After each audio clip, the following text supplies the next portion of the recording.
I guess you have to be really careful because you don't want to burn the investors, and not the investors, the potential acquirers. So, you know, selling a company is a lot like raising money. Again, you want to build as much trust and confidence as possible. And to the extent that a company comes to you with an offer, and then they find out that you're talking to other people, a lot of times, I guess you're the best person to comment on this. No shop. Yeah.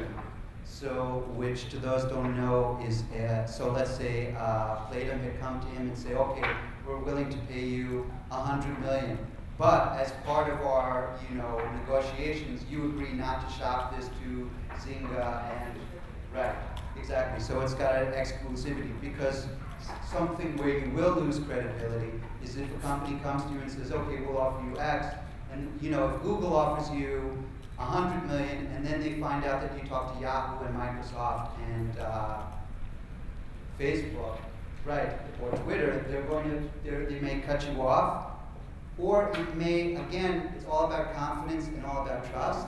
They may feel engañado, like tricked, and it's going to just, right, and it's also, you know, it's funny,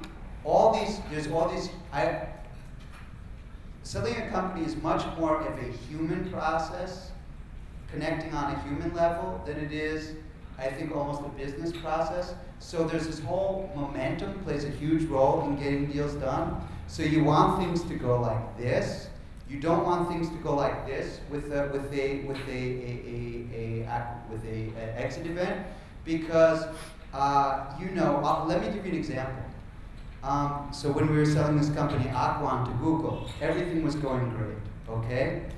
And it was Google's first foreign acquisition, so they were extremely nervous about doing the deal.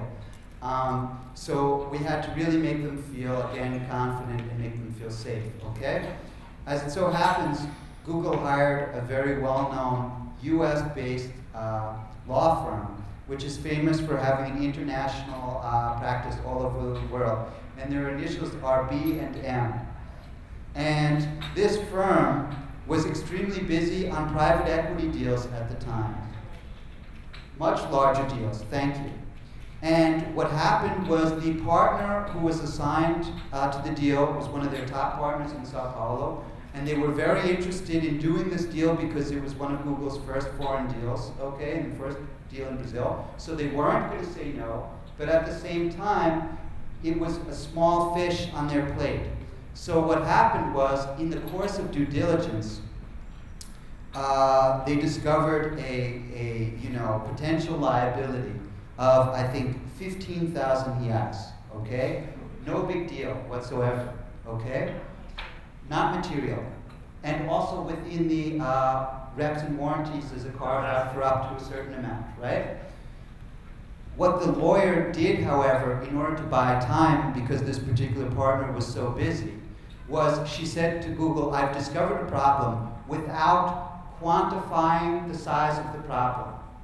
So all of a sudden, where things are going like this, and everyone's getting together, and the guys at Google are having a great time, and everything's going well, everything went like this.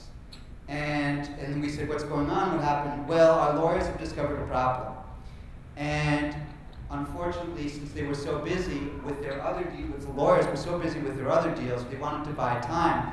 They just said that they discovered the problem, and they didn't quantify it for Google. So Google thought it was, a $10 million liability and all kinds of things. And then we said, no. Finally, we figured out what the issue was, and we explained it. And I can tell you that the deal went through, and right after the deal went through, this particular law firm has never done any more other work for Google since. Because the people from our company, once they became Google's Latin American Research and Development Center in Belo Horizonte, they explained to the people at Google, in Mountain View what had happened, and that law firm was off the law firm. Yeah. If you don't run a competing process, how do you sort of establish what's the right value? How do you try to maximize? I think one of the very important things about selling is first not being in a hurry to sell. So when you're pressed by time, either because a fund has to exit or anything. So if you're growing, you have a good business, somebody's interested in buying you, you don't have to try not to get anxious about it. So it's a fine balance between keeping them very interested, keeping the buyer, aware of what's going on, updating. One thing that often happens is that because processes take a while, so you might get a term sheet, on day one, and then there's a long 90-day diligence or more than that.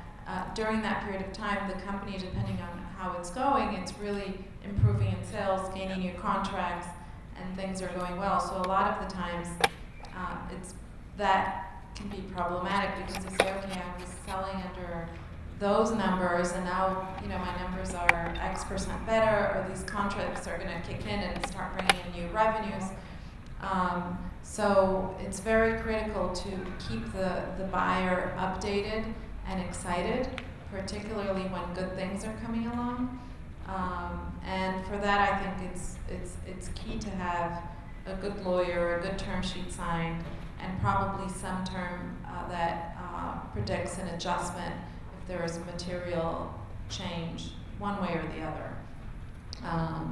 So I think that those two things are very important. First, timing and anxiety, how you manage that, and not being really, you have to convey to the buyer that you have another option, which is keeping the company because it's still growing, it still has a lot of opportunities, so that he doesn't feel that, because a lot of the times the process of selling is very painful and it diverts the attention of the management, and you're dedicated to that, and you're not really running your business day to day, you're organizing the diligence, the documents, and the psychological process of selling.